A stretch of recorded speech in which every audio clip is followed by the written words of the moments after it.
Trey, I grew up, my grandpa always talked about Arkansas's quail population and how it's just a little bit different these days. What can you tell me about how you're inviting citizens to take part in that? Absolutely, yeah. Our quail populations have seen much better days, but it has been a focus of the Arkansas Game and Fish Commission over the last, really, decade or more to try to create better habitat for quail. Of course, we can work on our wildlife management areas, some of which are more suitable for quail habitat than others, but also with private landowners who want to do some things, prescribe fire and things like that. But one thing that everybody can do is take part in our population surveys. And this is the time of year when you're going to hear quail calling. We're also looking for help with turkey population surveys. And we just closed turkey season a few weeks ago.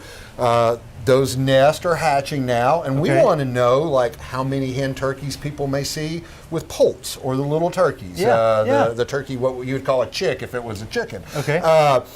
So we have a way of doing that. You go to agfc.com/quail survey, or you can also go to agfc.com/turkey survey. Easy enough. They take you to the same place, and really there's a dashboard there that shows you how you can sign up. You can do it by app, or you can you could do it by paper and send those in to us. We much prefer the electronic method. Of course. As you can imagine, a little bit easier record keeping. But basically, if you work in an industry like the ag industry or the timber industry, or if you're somebody that's just out hiking, cycling, whatever, out in the woods a lot. And you see something. You just make a note of that and you send it to us. Now, if you're a turkey hunter or quail hunter, don't worry, we're not going to give away your secret spots. This is really a way, it's an index, if you will, and it helps us track trends over time. What was reproduction like in our turkeys? Were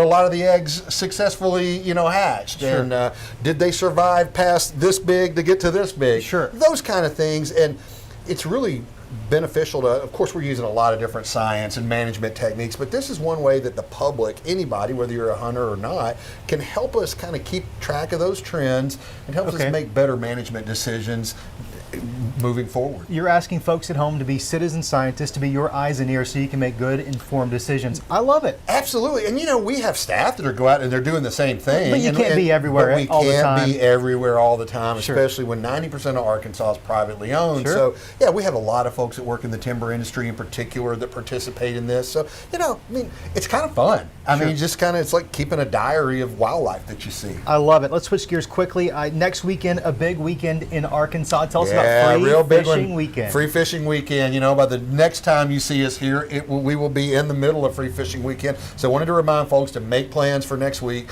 Noon Friday, June 9th until midnight Sunday, June 11th. No license required to fish anywhere in Arkansas. No trout permit if you're going to trout waters. And also we're having fishing derbies at all of our fish hatcheries. Now there is some registration required for that. That's why I wanted to mention it this week, about 6 days out. But there's also lots of activities going on around the state. Different communities will have their own fishing derbies. Go to agfc.com/freefishing.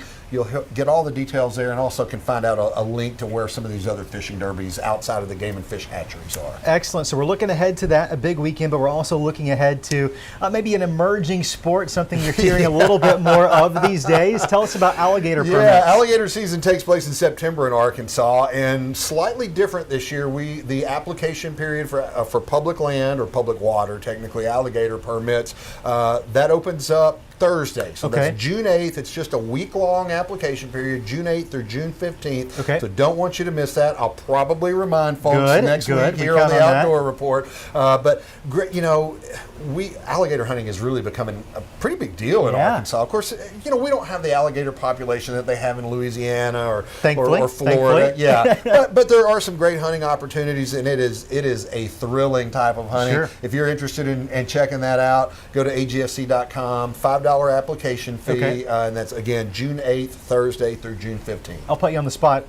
You can criticize me for it later. Do you know how many permits are issued for alligators? So total with private lands and public land last year, I think we had around 150 alligators checked. But so the private land, you have to have a permit, but it's not the same process. You don't have to apply for it. I want to say we have around 20, 30 public land permits that are available. Awesome. You might think deer season is ended, and technically you'd be right, but Trey's got some bonus news for us. What do you got?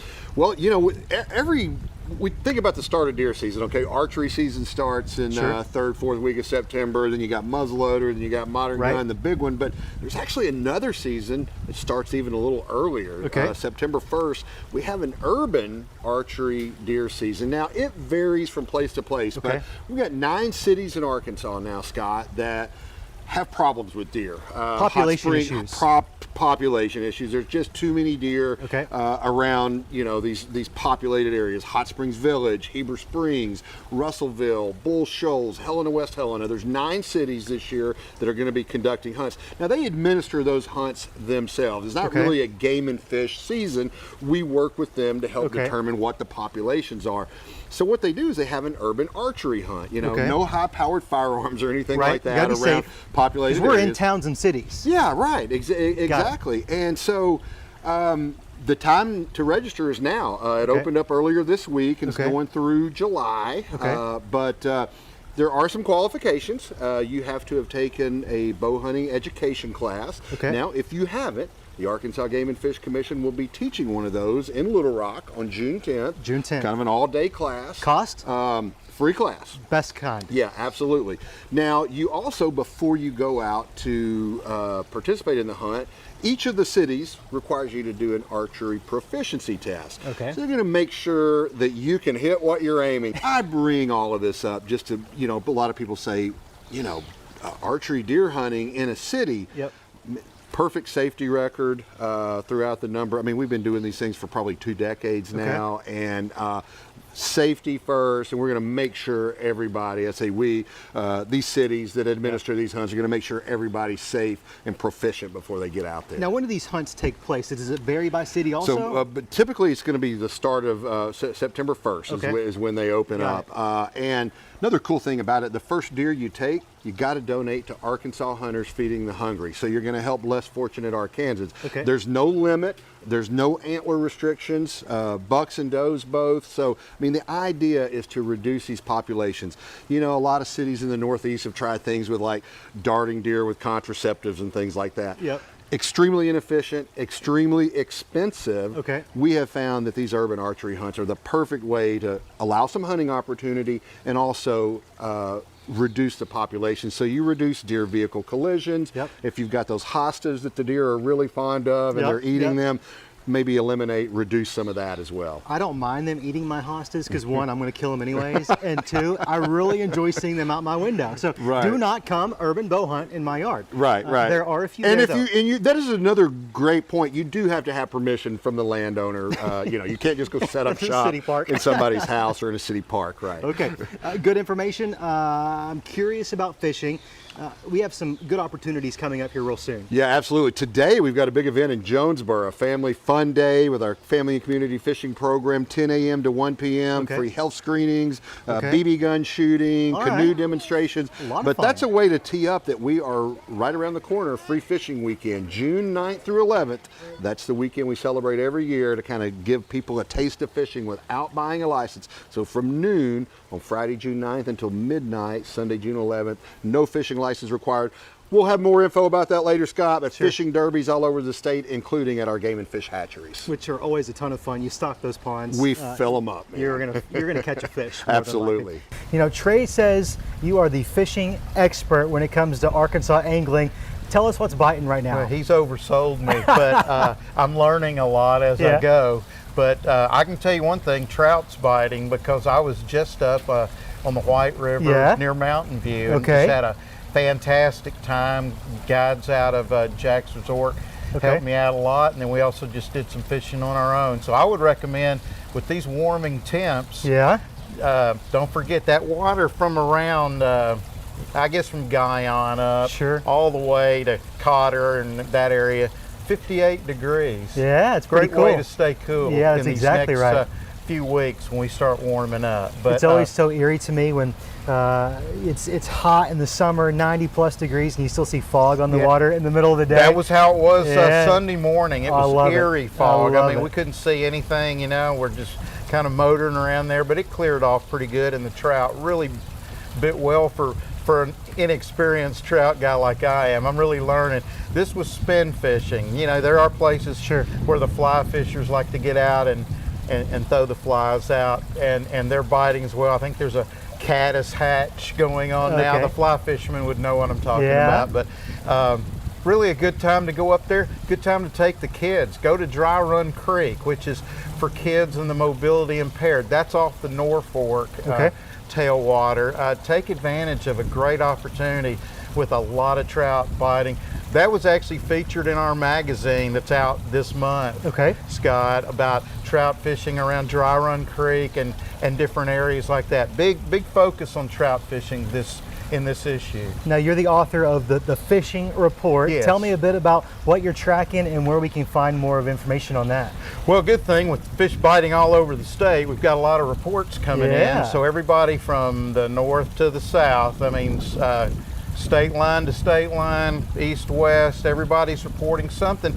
The cool thing about Arkansas is all the regions are a little different. You know, I mean, South Arkansas's got big bass and they're biting. It moves up into central Arkansas. We've still got a little bit of a white bass run going from about the middle up to the top. We've got stripers in the middle of lakes now. I mean, some were moving for they call it the faux spawn, because stripers don't really spawn in our waters, but they move back into the middle of the lake where you catch those gigantic ones. I run pictures of those every week. Don't forget, you can get our fishing report really easy by going to our website and just clicking on send me the fishing report every Thursday, and I'll do it. Okay, so when you're looking at all these reports from all over the state, the different fish that are biting, what's the one thing that you might say would be a tip for viewers at home today? You want to hit the water this weekend. What's something to keep in mind? Boy, that's a good question. I think in their front coming through. There will be coming up early this next week, The trick usually is to get out before the front. Fish sense that somehow. Maybe the pressure change, perhaps? Yes, and they can tell, and they'll probably be biting. Probably right now, there's a bass spawn still going on in a lot of places, so they're shallow. The brim should have been biting this week big time with the full moon. Crappie are starting to go back. They're finished spawning mostly in just about every place.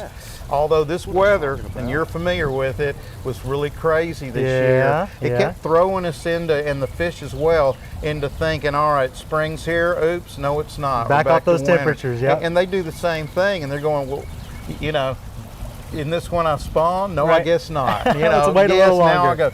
But I think the crappie have moved deeper, so now you want to just probably fish your jigs with a little deeper line as far as the crappie.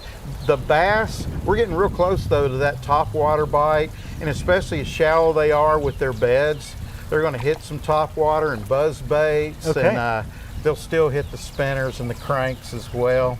Good report there. Glad to hear the fish are biting.